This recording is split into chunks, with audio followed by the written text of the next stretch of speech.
Our arrival was completely unannounced, and initially the mood among the local people seemed fairly agreeable. They'd been caught napping, literally. When we'd entered the town at dawn, a truck of fighters had just slowly cruised towards us. The blokes inside, dressed in black robes with only their eyes showing through their headdresses, waved and seemed to smile. But I knew their AK-47s were in there too, stashed out of sight. Their leader made an obviously flimsy offer of cooperation. It was bollocks, and we knew it.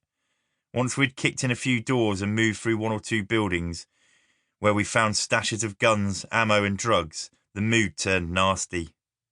An hour or so after we'd returned to our makeshift camp a few miles away, a loud hailer echoed instructions through the streets. Our interpreter relayed the highlights back to us. "This will not happen again," yelled the voice. "We will engage the enemy when they come back." A fight was coming. Our work on that mission followed a familiar routine. During the evening, we usually grabbed an hour or two of kip under the stars at our base. Having smashed into some known enemy positions that were located in the mountains nearby during the day, we made a series of routine patrols through the town to get a feel for the place. Our adrenaline peaked and swooped with the action. Given that we were at the tail end of a 6-month tour of duty where we'd been running missions pretty much every night, I was already at my physical limits. Sprinting around under the hot sun while carrying a backpack of heavy equipment and weaponry had taken its toll. Emotionally, I'd become a little frazzled too.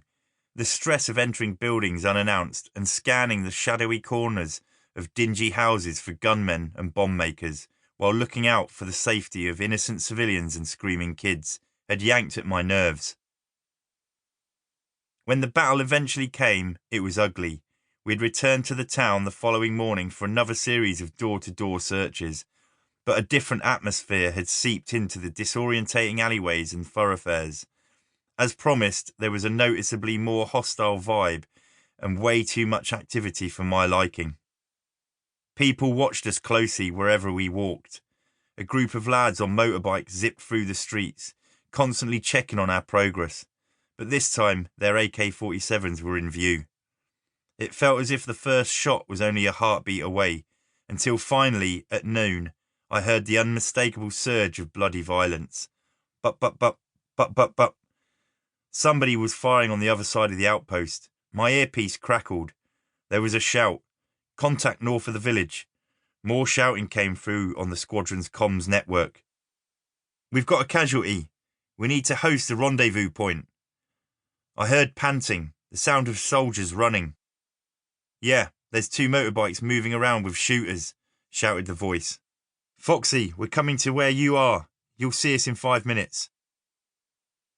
Scanning the streets ahead for approaching gunmen, our unit took cover. A few local soldiers, trained military personnel who were working alongside us, jumped behind the nearest wall. Others ran into a doorway.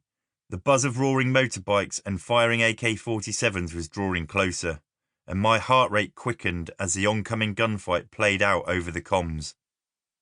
I'd found that one of the funniest things about war, or any horrendous situation I'd been faced with, those fast-moving life-or-death moments, was that the hearing, the imagining of death or horrific injury on the radio was often far scarier than any act of violence I might have witnessed with my own eyes.